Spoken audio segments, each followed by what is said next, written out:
The first thing I do for 12 minutes on the radio show is I tell people the power of God, the power of prayer, the goodness and mercy of having faith.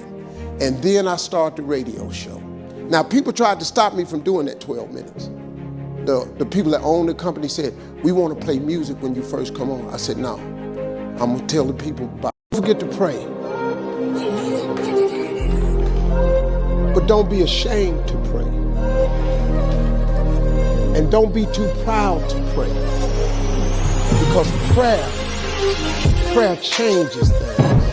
I grew up in a place, man, that was you had to be something else, you come up out of there.